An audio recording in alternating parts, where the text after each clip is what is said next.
चलत कुमारग।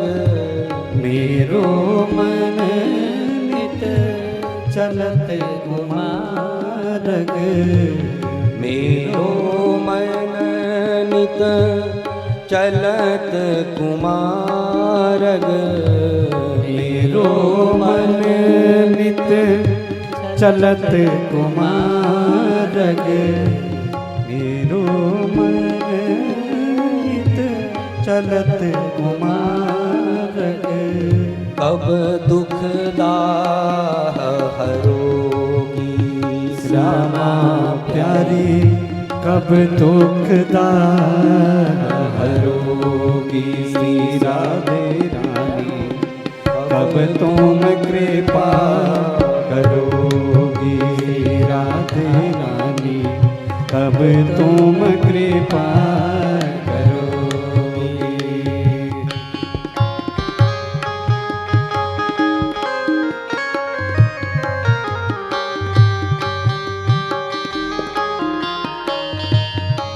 जय हो।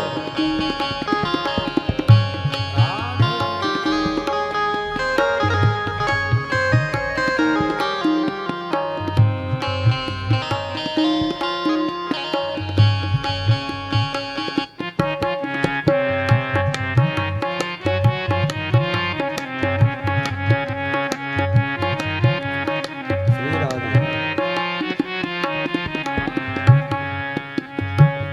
अति दुर्गम भव जाल बन्यो में।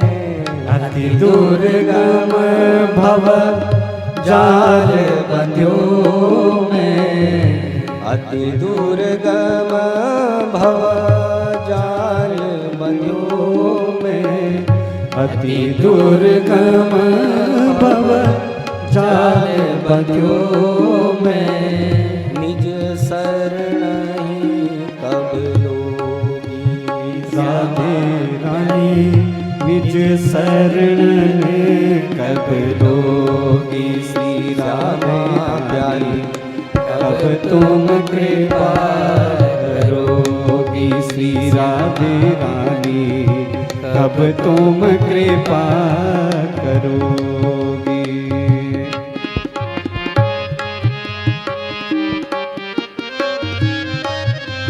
श्री राधे।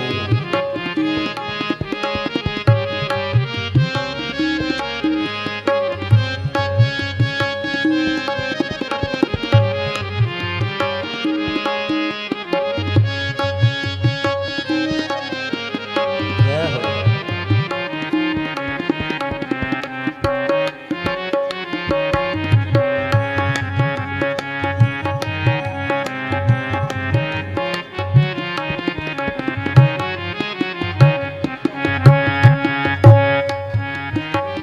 वृंदावन की आस रावरी। वृंदावन की आस रावरी। वृंदावन की आस रावरी। वृंदावन की आस रावरी। दर्शन कब तुम दोगी श्यामा प्यारी, दर्शन तुम कब दोगी श्री श्यामा प्यारी। कब तुम कृपा करोगी श्यामा प्यारी। कब तुम कृपा करोगी।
जय जय श्री राधे कृष्ण।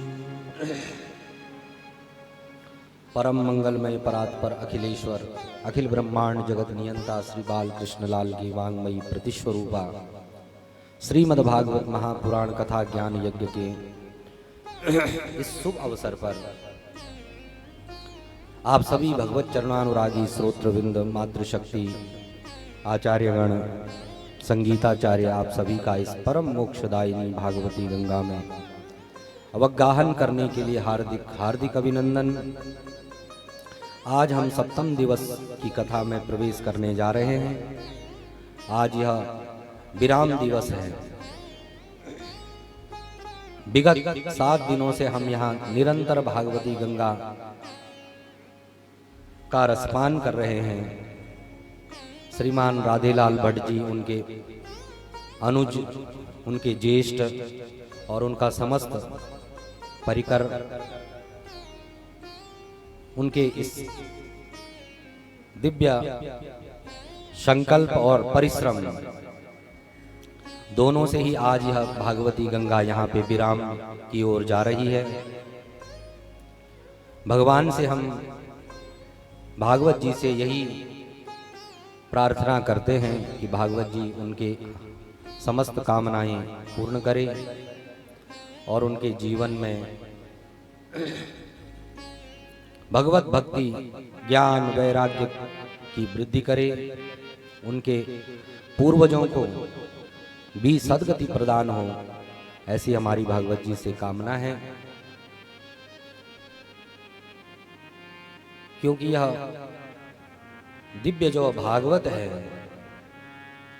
यही कलिकाल में एक जीव मात्र के कल्याण का साधन है।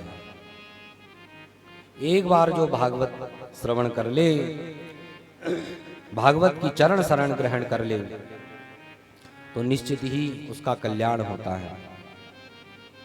भागवत में वो सामर्थ्य है, भागवत वह नौका है।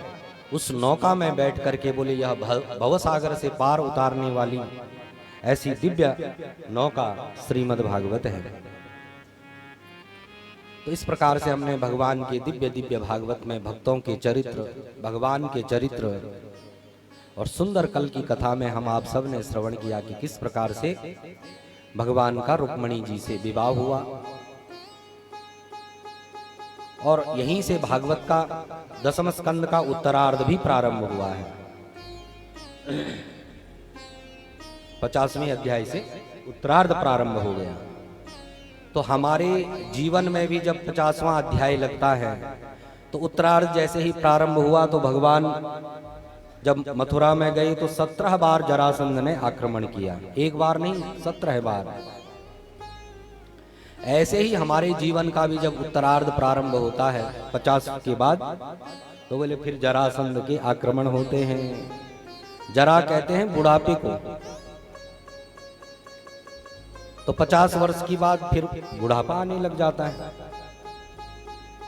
लेकिन हम उस बुढ़ापे से खूब टक्कर लेते हैं, चमनप्राश खा खा के उससे टक्कर लेते हैं कि ये बुढ़ापा भाग जाए। लेकिन ये बुढ़ापा आता ही रहता है। कितनी बार बचे? बोले 17 बार आक्रमण करता है। भगवान ने 17 बार इसको मार करके भगा दिया। लेकिन 18वीं बार जब यह आया तो काल यवन को साथ में लेके आया। तो अब तो भगवान को भी ये मथुरापुरी छोड़ करके और नई द्वारकापुरी बसानी पड़ी। कहने का तात्पर्य है कि हमारे भी जीवन में जब यह जरासंध बोले काल के साथ में आ जाएगा बुढ़ापा जिस दिन, तो उस दिन हमें भी यह मानवपुरी मथुरापुरी रूपी मानवपुरी छोड़ करके और नई कोई पुरी बसानी पड़ेगी। यही सिद्धांत है, यही नियम है। जैसे पुराने वस्त्र को त्याग कर हम नूतन वस्त्र धारण कर लेते हैं, जब वस्त्र फट जाता है तो हम धारण करते हैं, ऐसे ही यह मानव शरीर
बोलो राधा कृष्ण भगवान की।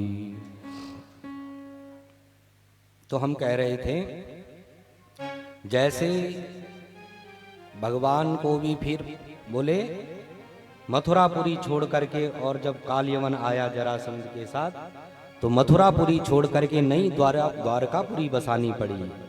ऐसी बोले यह मानव शरीर रूपी मथुरापुरी छोड़ करके जब जरा के साथ काल भी आ जाएगा जिस दिन, बोले फिर नया शहर बसाना पड़ेगा। वासांसि जीर्णानि यथा विहाय नवानि गृह्णाति नरोपराणि तथा शरीराणि विहाय जीर्णा नन्यानि संयानि नवानि देहि। ऐसे ही बोले यह आत्मा भी नए नए देह में जाता रहता है। इस प्रकार से रुक्मणी जी के साथ में भगवान का विवाह हुआ। रुक्मणी साक्षात लक्ष्मी हैं और लक्ष्मी सदैव नारायण की ही हैं और नारायण की ही रहेंगी। और आगे चल के फिर रुक्मणी जी से प्रथम पुत्र हुए भगवान के, जिनका नाम हुआ प्रद्युम्न। ये काम के अवतार हुए, कामदेव के अवतार। कामस्तु वासुदेवांसो दग्धः प्राग्रुद्रमन्युना देहोपपत्तये भूयस्तमेव प्रत्यपद्यत। सुखदेव जी कहते हैं परीक्षित, बोले यही कामदेव जब पहले रुद्र की अग्नि से भस्म हो गए थे, भगवान शंकर ने इनको श्राप से भस्म कर दिया था क्रोध से। तो बोले इनकी जो पत्नी थी रति, वो भगवान शंकर के पास में गई और इन्होंने कहा, बोले स्वामी, बोले प्रभु हमारे पति को जीवित कर दो। तो भगवान ने कहा, बोले अभी तो यह जीवित नहीं हो सकता, अभी तो अनंग रहेगा, बिना अंग के रहेगा। लेकिन द्वापर में बोले जब कृष्ण अवतार होगा उस समय वह तुम्हारा पति बोले फिर कृष्ण के पुत्र के रूप में तुम्हें फिर प्राप्त हो जाएगा। भगवान शंकर ने आशीर्वाद दिया। जब यदुवंश कृष्ण अवतारा, जब यदुवंश कृष्ण अवतारा, जब यदुवंश कृष्ण अवतारा, जब है हरण महामयी भारा, कोई है हरई महामयी भारा। कृष्ण तनय होई है पति तोरा, कृष्ण तनय होई है पति तोरा, बचन अन्यथा कोई न मोरा।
जब यदुवंश कृष्ण अवतारा, होई है हरनि महामही भारा। जब भगवान श्री कृष्ण का अवतार होगा उस समय बोले तुम्हारा पति तुमको फिर से प्राप्त हो जाएगा। रति को ये आशीर्वाद मिला और वही कामदेव फिर रुक्मणी जी के प्रथम पुत्र के रूप में, प्रद्युम्न के रूप में। लेकिन जैसे ही इनका जन्म हुआ कि एक दैत्य इनको हरण करके ले गया, संबरासुर नाम का दैत्य हरण करके ले गया, समुद्र में डाल दिया। एक मछली ने इनको निगल लिया और संयोग बस देखो, जो वो इनकी पत्नी थी ना कामदेव की रति, वो इसी संबरासुर की रसोई में काम करती थी। और इधर बोले वो जब समुद्र में डाला मछली ने उसको निगल लिया प्रद्युम्न को, तो वही मछली जाके सीधे संबरासुर के रसोई में पहुंच गई। और उधर वो काम करती थी रति, रसोई की अध्यक्षा थी।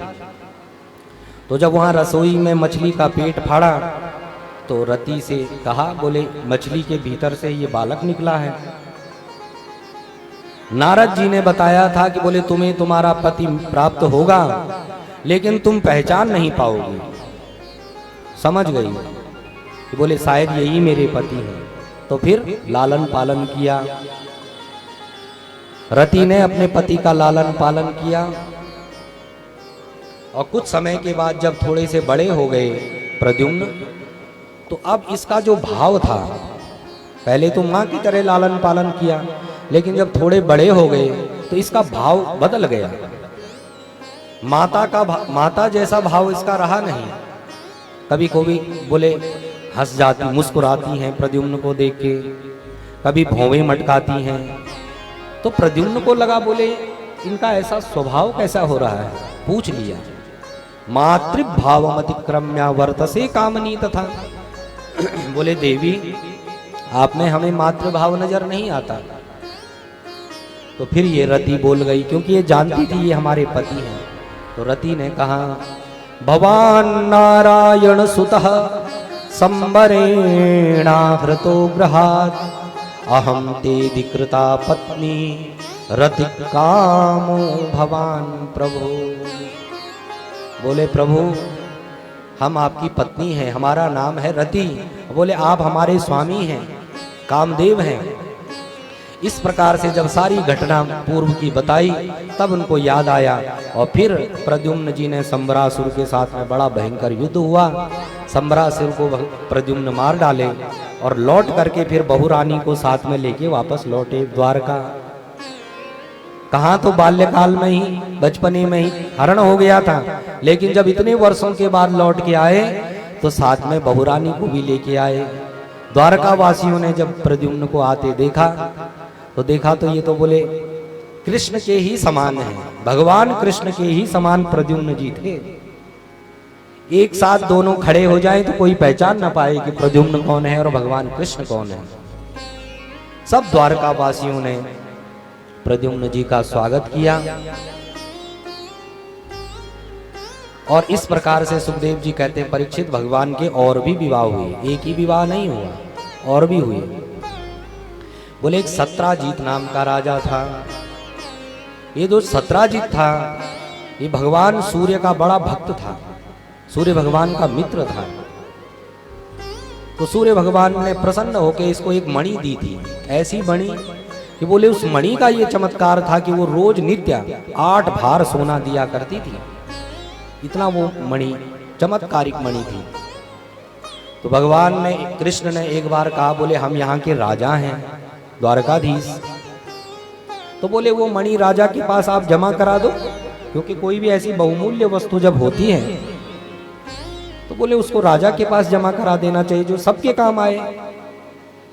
लेकिन इस सत्राजित ने वो मणि भगवान को नहीं दी, भगवान के मांगने पर भी नहीं दी। एक दिन इसका भाई प्रसेन उस मणि को गले में धारण करके और शिकार खेलने के लिए वन में गया। वन में गया तो वहां बोले एक सिंह ने उसको मार दिया, शेर ने मार दिया। सब ने ढूंढा लेकिन कहीं नहीं मिला, कहीं अता पता नहीं। मणि भी ढूंढे, कहीं नहीं।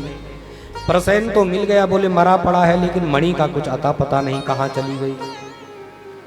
तो जो ये सत्राजित राजा था, इसने कहा कि बोले कुछ दिन पहले कृष्ण मुझसे मांग रहा था मणि, शायद उसी ने मणि चुराई है। भगवान कृष्ण पे झूठा कलंक लगा दिया, चोरी का आरोप लगा दिया। बोले वही मांग रहा था, शायद उसी ने यहाँ से मणि चुराई है। भगवान पे जब ये झूठा कलंक लग गया तो भगवान ने भी सोचा, बोले अच्छे खासे बोले चोरी का आरोप हम पे लग गया, तो बोले चलो अब मणि को ढूंढने। तो भगवान गए तो बोले पहुंच गए जामवंत जी की गुफा में। जहाँ बोले जामवंत जी रहते हैं, और वहाँ बोले उस मणि को भगवान ने, जामवंत जी की पुत्री थी जाम्बवती, उसके पास में वह मणि भगवान को प्राप्त हुई। कुछ और भी भगवान के साथ यदुवंशी गए थे, वो सब भारी गुफा के बाहर सब इंतजार कर रहे थे। भगवान को जब मणि प्राप्त हुई तो भगवान ने वो मणि लेना चाहिए जामवती से, लेकिन तब तक जामवंत जी आ गए। जामवंत जी आए तो जामवंत जी बड़े क्रोधित हो गए, क्योंकि जामवंत जी ने वो मणि ला करके अपनी पुत्री को दी थी। तो बड़ा भयंकर भगवान के साथ में जामवंत जी का युद्ध हुआ है। ऐसा युद्ध हुआ बोले परीक्षित 28 दिन तक युद्ध चला। जामवंत जी भी कोई बोले छोटे मोटे वीर नहीं थे, बहुत ताकतवर थे, बहुत बलवान थे। तो खूब युद्ध भगवान के साथ में जामवंत जी का हुआ। 28 दिन के बाद जब युद्ध हुआ तो बोले जामवंत जी का शरीर बोले शिथिल हो गया, नस नस जब ढीली हो गई तो जामवंत जी भगवान को तब पहचान गए।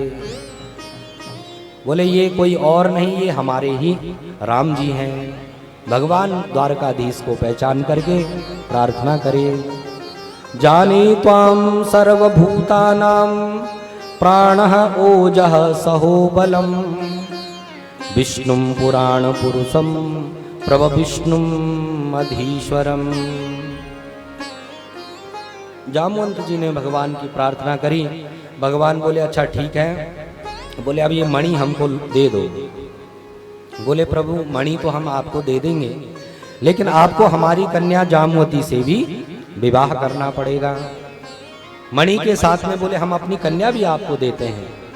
तो जामवती जी के साथ फिर मणि को जब लेके आए तो जामवती को साथ में लेकर के भगवान आए। इस प्रकार से भगवान का ये हुआ दूसरा विवाह जामवती के साथ। मणि को लेके जब नगर में पहुंचे, जब सारा समाचार भगवान ने बताया, ऐसी ऐसी सब घटना घटी। सत्राजित ने जब ये सुना तो सत्राजित बड़ा लज्जित हुआ। बोले मैंने फालतू में ही भगवान पे बोले झूठा कलंक लगाया, तो बड़ी लज्जा इसको आई, बड़ा लज्जित हुआ। तो फिर इसने अपनी कन्या सत्यभामा, सत्राजित की जो कन्या थी सत्यभामा, उसका पाणी ग्रहण भगवान के साथ में किया। इस प्रकार से तीसरा विवाह हुआ भगवान का किसके साथ? सत्यभामा के साथ। अब गिनते जाइए आप लोग भगवान के कितने विवाह हुए। अभी 3 हो गए। अब एक बार भगवान बोले हस्तिनापुर गए हुए थे पांडवों से मिलने के लिए। पांडवों से भेंट हुई। बोले ऐसे ही बोले अर्जुन के साथ में गंगा के तट पर घूम रहे थे। गंगा तट पर घूमते घूमते बोले तभी एक देवी जी दिखाई पड़ी, एक स्त्री दिखाई पड़ी जो तप कर रही थी, तपस्या कर रही थी। भगवान ने अर्जुन से पूछा, अर्जुन बोले ये देवी कौन है? बोले इनसे जाके पूछो क्या कर रही हैं, किसका भजन कर रही हैं। तो अर्जुन जाके उस देवी से पूछा, का तुम कस्यासि सुश्रोणी कुतोसी किम चिकीर्षसि। देवी तुम कौन हो, किसकी पुत्री हो, कहां से यहाँ आई हो, किसके लिए तप कर रही हो? तो वो देवी अर्जुन से बोली, अहम देवस्य सवितुर्दुहिता पतिमिच्छति विष्णुं वरेण्यं वरदं तपः परममास्थितः। अहम देवस्य सवितुर, बोले मैं सविता की पुत्री, सविता कहते हैं सूर्य को, तो बोले मैं सूर्य की पुत्री, नाम हमारा है कालिंदी। तो बोले ये तप किसके लिए कर रहे हैं? बोले विष्णुं वरेण्यं वरदं, भगवान विष्णु के साथ में हमारा विवाह हो, भगवान श्री कृष्ण के साथ में हमारा विवाह हो, उन्हीं को पाने की इच्छा कर रही हैं, उन्हीं के लिए यह तप कर रही हैं। तुरंत अर्जुन लौट करके भगवान के पास में आए और भगवान से जाके बोले, प्रभु आपकी बृहस्पति बहुत तेज चल रही है, देखो आपके लिए ही तप कर रही है। भगवान ने कहा तो फिर शुभ काम में देर क्यों करनी, लगे हाथ बोले विवाह कर दो। तो तुरंत कालिंदी जी को भी भगवान ने ग्रहण किया और इस प्रकार से भगवान का ये हुआ चौथा विवाह, 4 विवाह हो गए। एक उज्जैन देश के राजा थे बिंद और अनुविंद। उनकी एक बहन थी मित्र वृंदा। ये मन ही मन भगवान को चाहती थी, लेकिन इन्होंने स्वयंवर रचा अपनी बहन का। भगवान उस स्वयंवर में वीर की भांति गए, जैसे आकाश से गरुड़ अपना भाग उठा करके झपट्टा मार करके ले जाता है, ऐसे ही भगवान भी उस स्वयंवर में जाके और मित्र बिंद्रा को जबरदस्ती हरण करके और ले आए द्वारका, क्योंकि ये भगवान को ही चाहती थी। तो मित्र बिंदा से भी भगवान का यह हुआ 5वां विवाह। 6ठा विवाह भगवान का एक कौशल देश के राजा थे जिनका नाम था नग्नजित। उनकी एक पुत्री थी नागनजिति, जिनका एक नाम है सत्या। सत्या भी इन्हीं का नाम है। तो एक बार बोले इन्होंने एक ऐसी प्रतिज्ञा करी कि जो 7 बैल इनके पास थे, बहुत खूंखार, इन 7 बैलों को जो एक रस्सी में नाथ ले, कोई ऐसा वीर हो, उसको हम अपनी कन्या ब्याहेंगे। इस प्रकार से बोले बहुत राजा आए, सबने प्रयास किया, लेकिन कोई भी उन बैलों को नाथ नहीं पाया। अंत में भगवान ने 7 रूप बनाए और एक ही रस्सी से बोले उन 7 बैलों को एक रस्सी से नाथ लिया, और इस प्रकार से भगवान का सत्या के साथ में विवाह हुआ। ये हो गए भगवान के 6 विवाह। 6ठा विवाह। 7वां विवाह बोले एक श्रुतकीर्ति नाम की भगवान की फुआ लगती थी, उन्हीं की पुत्री थी भद्रा, उनके साथ में भगवान का विवाह हुआ। और 8वां विवाह बोले एक मद्र देश के राजा थे, उनकी कन्या थी लक्ष्मणा।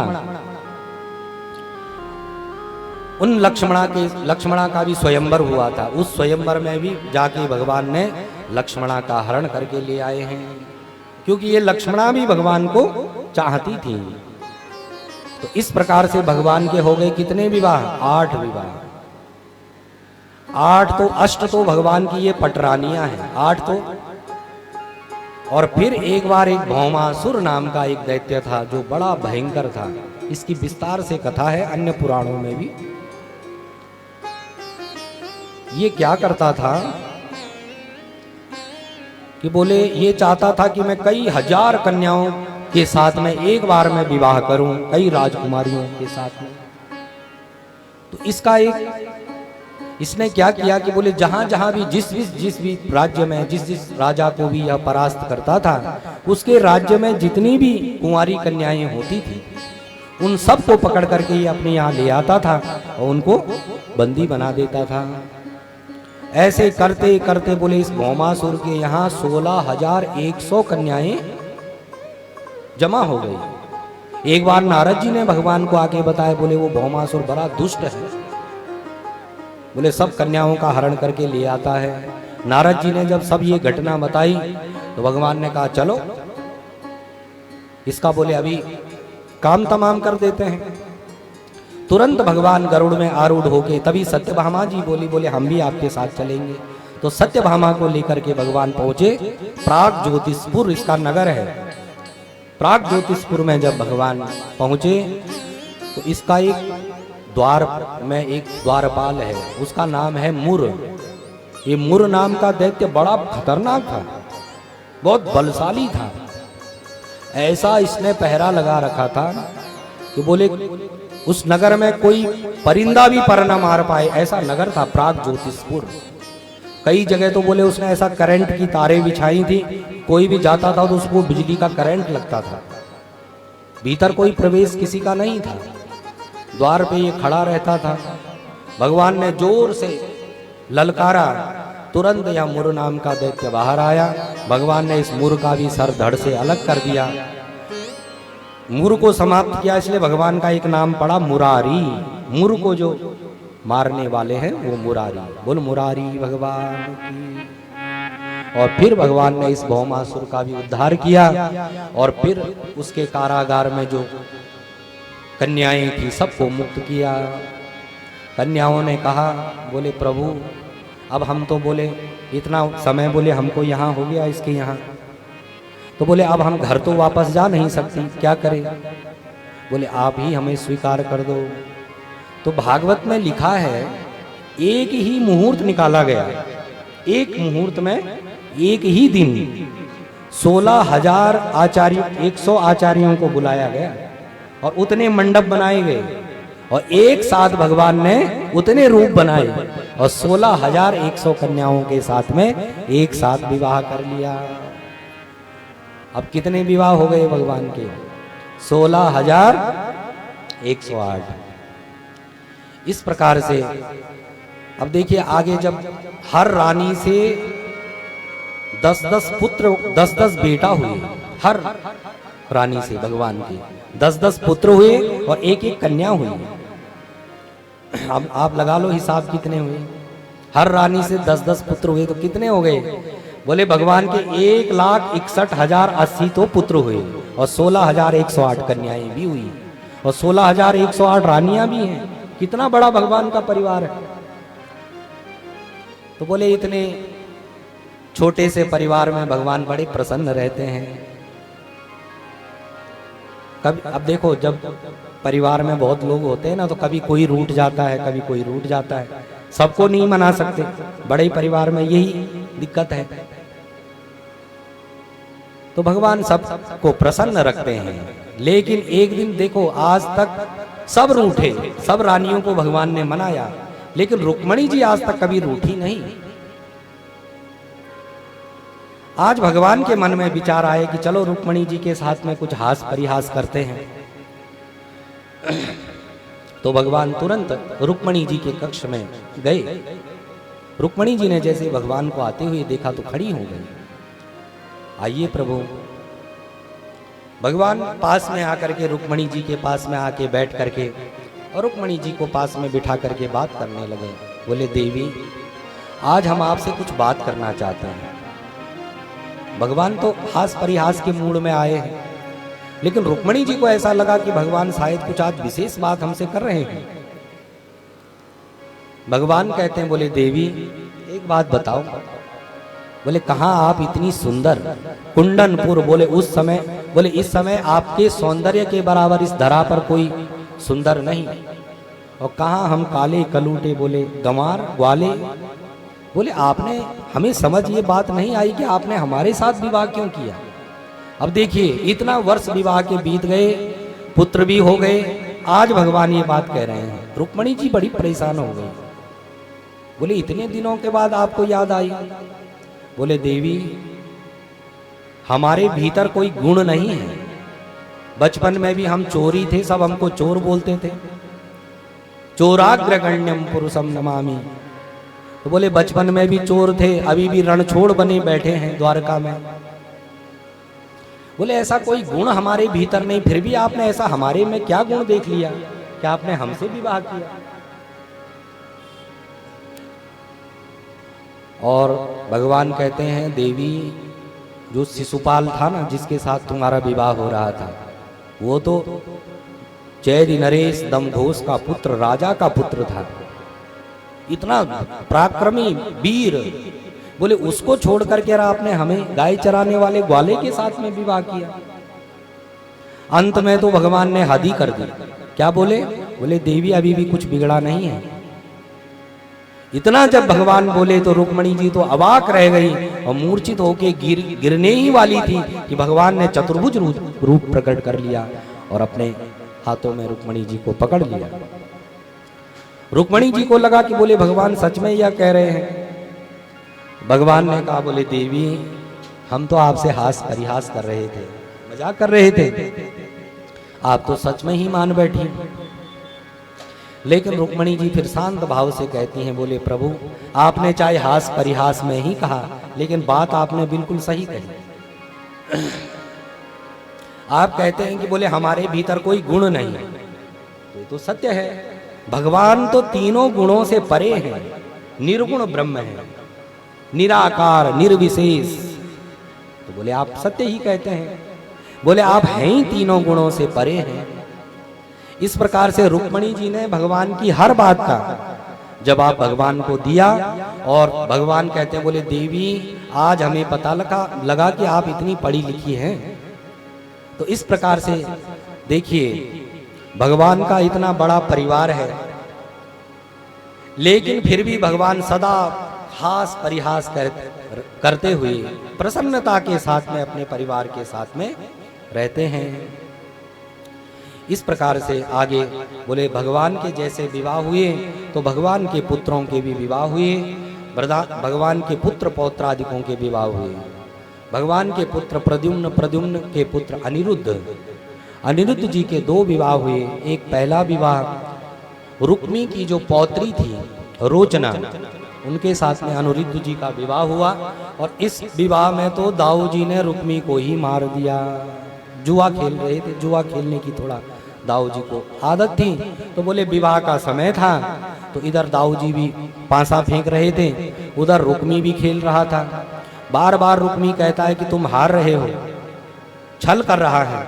लेकिन तभी बाद में आकाशवाणी हुई और आकाशवाणी ने कहा भले ने वजितो ग्लहा, बलराम जी की जीत हुई है। तो बोले तुम बार बार हमको झूठ बोल रहे थे। बलराम जी को गुस्सा आ गई और तुरंत अपना हल मूसल निकाल करके एक धमुकरा रुक्मी को मारा, रुक्मी प्राणों से हाथ धो बैठा। इस प्रकार से फिर भगवान ने अनिरुद्ध का फिर दूसरा विवाह हुआ बाणासुर की पुत्री उषा के साथ में। ये जो उषा थी, एक बार इसको स्वप्न में अनिरुद्ध का दर्शन हुआ उषा को। बोले इतना अनिरुद्ध जी को अनिरुद्ध पसंद आ गए स्वप्न में कि प्रातः काल इसकी एक सखी थी, सहेली थी, उनका नाम था चित्रलेखा। वो बोले उसके सामने जैसा चिंतन करो वैसा जो वो चित्र बना लेती थी। तो इस उषा ने कहा बोले ऐसे ऐसे पुरुष को हमने देखा, बहुत सारे चित्र उस चित्रलेखा ने बनाए, मायावी थी, बहुत चित्र बनाए। जब अनिरुद्ध का चित्र उसने बनाया तो तुरंत उषा पहचान गई, बोले हाँ यही है। तो बोले देवी इन्हीं के साथ हम विवाह करना चाहते हैं, तो क्या करें। तो बोले वो जो चित्रलेखा थी ये बड़ी इसको माया आती थी, तो ये द्वारका जाकर के रात्रि के समय में अनिरुद्ध जी को पलंग समेत उठा करके सीधा उषा के भवन में ले आई। ऐसे कई दिनों तक उषा के भवन में अनिरुद्ध रहे। एक दिन जोर की हंसने की आवाज उषा के भवन से बाणासुर के मंत्री ने सुन ली। उसने सुना, बोले राजकुमारी के भवन में किसी पुरुष की आवाज आ रही है। तुरंत जाके बाणासुर को यह समाचार पहुंचाया। तुरंत बाणासुर आया तो देखा वहां अनिरुद्ध जी मिले। अनिरुद्ध जी को बोले कैद कर लिया, बांध करके कारागार में बंद कर लिया बाणासुर ने। नारद जी एक दिन द्वारका आए, द्वारका में सबसे हालचाल पूछा, भगवान से पूछा, बोले आजकल अनिरुद्ध दिखाई नहीं दे रहे, कहाँ चले गए।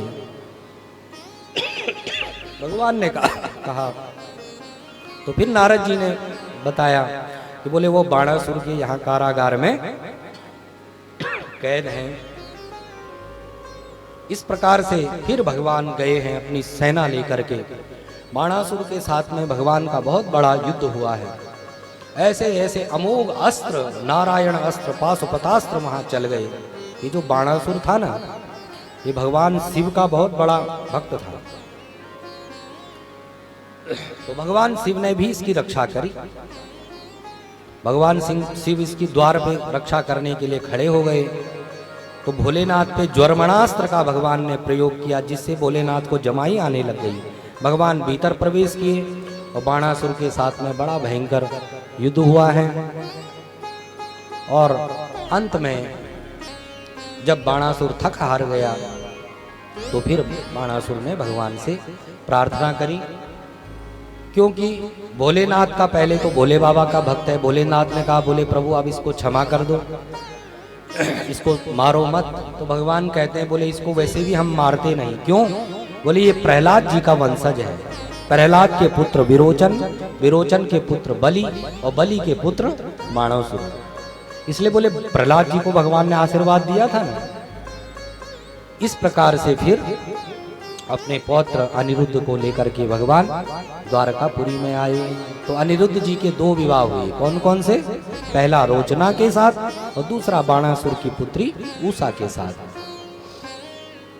एक बार भगवान अपने ही बोले महल के बाहर बोले घूम रहे थे, बाग बगीचे में सब देख रहे थे। भगवान के पुत्र पौत्रादिक सब भगवान के साथ में थे। वहीं एक बोले बगीचे में ही एक गहरा गड्ढा कुआं था, उसमें एक बहुत बड़ा गिरगिट दिखाई पड़ा। यदुवंशी बालक सब खेल खेल में जब उस गिरगिट को देखा तो तुरंत भगवान के पास में आए, बोले प्रभु ऐसा गिरगिट आज से पहले कभी देखा नहीं। भगवान गए, जैसे ही भगवान उस गिरगिट के पास गए, स्पर्श हुआ कि तुरंत वह गिरगिट देह को छोड़ करके और एक दिव्य पुरुष की देह में प्रकट हो गया और अपना परिचय देने लगा। नृगो नाम नरेंद्रोहम इक्ष्वाकु तनय प्रभो दानिष्वाख्यायमानेषु यदि ते कर्णमस्पृशम्। बोले महाराज हम इक्ष्वाकु के वंशज राजा नृग हैं। और बोले आपने हमारा नाम तो कहीं ना कहीं सुना ही होगा। भगवान से कहता है दानिष्वाख्यायमानेषु यदि ते कर्णमस्पृशम्। बोले आपके कानों में जरूर हमारा नाम कभी ना कभी गया होगा। क्यों? बोले हम बहुत बड़े दानी थे, बहुत गायों का दान करते थे। अच्छा, भगवान ने कहा इतने बड़े दानी थे तो फिर गिरगिट क्यों बन गए भाई? इतना ही तुमने दान किया? बोले ऐसे ही दान करते होंगे, बूढ़ी ठेली गैयन को दान करते होइगो। जो गैया किसी काम के नहीं, वो गैया पंडित जी को पकड़ा दी, ऐसी गैया दान करता होगा। बोले नहीं नहीं, ऐसी कोई गाय हमने दान नहीं करी। कैसी? पयस्विनी तरुणी शील रूपः गुणोपपन्ना कपिला हेम श्रृंगी न्यायार्जिता रूप्य खुरा सवत्सा दुकूल माला भरणा ददावहम। पयस्विनी तरुणी शील रूपः, दूध देने वाली गाय, तरुणी जवान गाय, और जिनके खुर बोले चांदी से मड़े हुए, सींग सोने से मड़े हुए, ऐसी सुंदर सवत्सा गाय का हमने दान किया। भगवान ने कहा बोले इतना अच्छा, बोले आपने गोदान किया और एक बार नहीं, न जाने हजारों गाय हमने दान करी। तो बोले हजारों बार गाय दान करी तो फिर आप गिरगिट क्यों बन गए? बोले महाराज एक बार हमने एक गाय एक ब्राह्मण को दान करी और वो ब्राह्मण जब वो गाय को लेके घर गया तो कुछ समय के बाद बोले वही गाय उस ब्राह्मण के खूंटे से खुल करके और वापस मेरे यहाँ घर आ गई, मेरे यहाँ आ गई गौशाला में। और अगली बार बोले मैंने वही गाय दूसरे ब्राह्मण को दान कर दी। एक ही गाय दो ब्राह्मणों को दान कर दी। अब जो दूसरे वाला ब्राह्मण जब गाय को लेके जा रहा था तो पहले वाला ब्राह्मण अपनी गाय को ढूंढते हुए आ रहा था। उसको मार्ग में मिल गया ब्राह्मण। बोले भैया ये गाय तो कल ही राजा ने हमको दान करी और तुम कहाँ लेके जा रहे हो? बोले आज राजा ने हमको ये गाय दान करी। दोनों आपस में लड़ने लग गए। दोनों राजा के पास में गए लेकिन राजा भी कोई न्याय नहीं कर पाया। किसको गाय दें? बस यही एक भूल हुई थी, न्याय नहीं कर पाए। तो जब यमराज जी के पास गए तो यमराज जी ने पूछा पहले पुण्य भोगोगे कि पाप? बोले महाराज पुण्य तो हमने बहुत किया, पहले पाप भोगा दो फिर इकट्ठे पुण्य भोगेंगे एक साथ। तो उसी पाप के कारण बोले गिरगिट में बना, लेकिन आज मेरे पुण्यों का उदय हुआ, आपके दर्शन हो गए, आज बोले मेरा सारा पाप समाप्त हो गया। भगवान ने ये राजा नृग की लीला यहाँ पे सुनाई। क्यों? बोले भगवान इस नृग की कथा से अपने बच्चों को उपदेश देना चाहते हैं। क्या? बोले बच्चों ब्राह्मण का धन कभी भी जाने में अनजाने में कभी भी हरण नहीं करना चाहिए। देखो राजा नृग ने भूल से न्याय नहीं कर पाया था लेकिन फिर भी गिरगिट बनना पड़ा। तो ब्राह्मण का धन बड़ा खतरनाक होता है। कोई एक बार में विष पी ले, जहर पी ले, उसकी औषधि से बोले उसका उपाय हो सकता है। समय पर अगर अस्पताल पहुंच जाए तो उसको बचाया जा सकता है। लेकिन ब्राह्मण का धन अगर हरण कर लिया तो बोले कुलम समूलम दहति ब्रह्मस्वारिणी पावकः। लेकिन हरण करने वाला एक आध नाश तो करती ही है। बोले कुलम समूलम दहति ब्रह्मस्वारिणी पावका। इसलिए ब्राह्मण का धन कभी भी हरण नहीं करना चाहिए। नाहं हालाहलं मन्ये विषं यस्य प्रतिक्रिया ब्रह्मस्वं हि विषं प्रोक्तं नाश्य प्रति विदिर भूहि। भगवान ने अपने बच्चों को शिक्षा दी कि बोले ब्राह्मणों के साथ में बड़े ही आदर के साथ में पेश आना चाहिए। कई लोगों की आदत होती है, बोले पंडित जी आपको 9 बजे बुलाया था और आप पहुंच रहे हैं 10 बजे।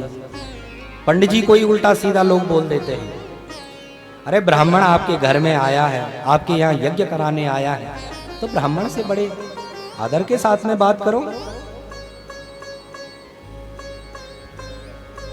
ब्राह्मण से बड़े ही विनम्र भाव से ब्राह्मण के साथ में बात करना चाहिए,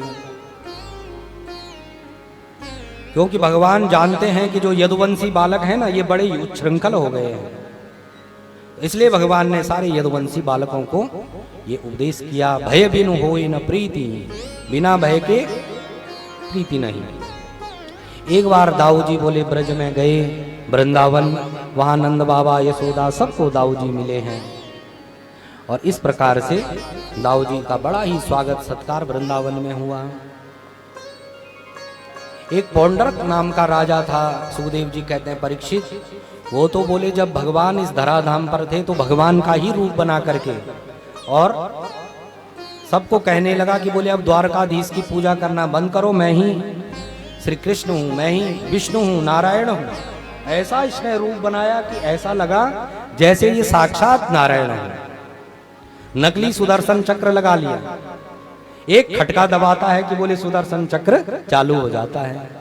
ऐसा तो देखो, जब भगवान इस धराधाम पर थे तब भी लोग नकली भगवान बनते थे। आज भगवान नहीं है, आज लोग 2-4 नकली बन भी जाए तो कोई बड़ी बात नहीं है। जब भगवान यहाँ थे तब भी लोग भगवान बनते थे। तो नारद जी ने इसकी सारी कहानी भगवान को बताई, और भगवान ने फिर इस पौंडरक का उद्धार किया, और इसका जो मित्र था काशीराज, उसको भी समाप्त भगवान ने किया।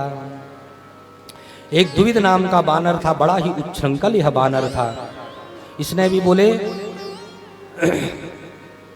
बड़ा भयंकर यह उच्छृंखल था, तो बोले ये भगवान से बड़ा बैर करता था। कई नगरों को इसने समाप्त कर दिया। कभी कभी इतना इसमें शक्ति थी इस बानर में कि पूरी चट्टान उखाड़ करके और पूरे गांव के ऊपर फेंक देता था बिना बात के। ऐसा भागवत में लिखा है।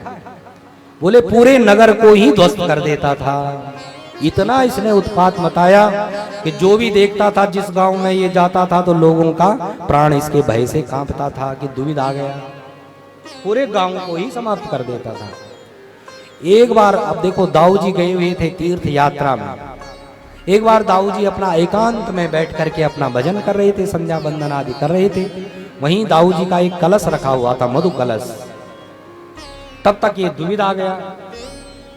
दाऊ जी के साथ में बोले यह दाऊ जी को देखकर हंसने लगा, और अंत में तो इसने क्या किया कि बोले दाऊ जी पे एक साल का वृक्ष उखाड़ करके और दाऊ जी की ओर फेंका। दाऊ जी ने लेकिन उस वृक्ष को हाथ से पकड़ लिया। तभी इसने दाऊ जी का जो कलश था उस कलश को फोड़ डाला। दाऊ जी को बड़ा भयंकर क्रोध आ गया। इसने जब ये उच्छृंखलता की तो फिर इस प्रकार से दाऊ जी ने एक मूसल इसके सर में मारा। इसका सर ऐसा फटा, सुखदेव जी कहते हैं परीक्षित, ऐसा लगा जैसे रक्त की नदी बह गई हो। और भगवान दाऊ जी ने फिर इस द्विविद नाम के बानर का उद्धार किया। बड़ी ही सुंदर सुंदर कथाएं भागवत में। आज हम सूक्ष्म रूप से ही आपको कथा सुनाएंगे। अभी वैसे कथाएं बहुत हैं, हरि अनंत, हरि कथा अनंता। भागवत तो अनंत है, कितना भी समय आप बैठ जाओ तो महीनों भर भी भागवत पूरे होने वाला नहीं। तो ऐसे दिव्य दिव्य भगवान के चरित्र, भगवान की दिनचर्या बड़ी ही सुंदर है। आगे फिर भगवान ने पांडवों के यज्ञ का न्योता भगवान को मिला। वहां जाकर के भगवान भीमसेन अर्जुन को लेकर के जरासंध के यहाँ गए, और भीमसेन के द्वारा भगवान ने जरासंध का भी उद्धार कराया। बोलो भक्तवत्सल भगवान की। और फिर पांडवों के यज्ञ में आए। लेकिन यज्ञ जैसे ही प्रारंभ हो रहा था तो शिशुपाल भगवान को गाली देने लगा उस यज्ञ में, क्योंकि सबने कहा कि बोले सबसे पहले किसकी पूजा करें। तो सबने कहा बोले सबसे पहले द्वारकाधीश की पूजा करनी है। लेकिन जब से भगवान रुक्मणी जी का हरण करके ले गए, तब से ये शिशुपाल भगवान को रोज गाली देता है।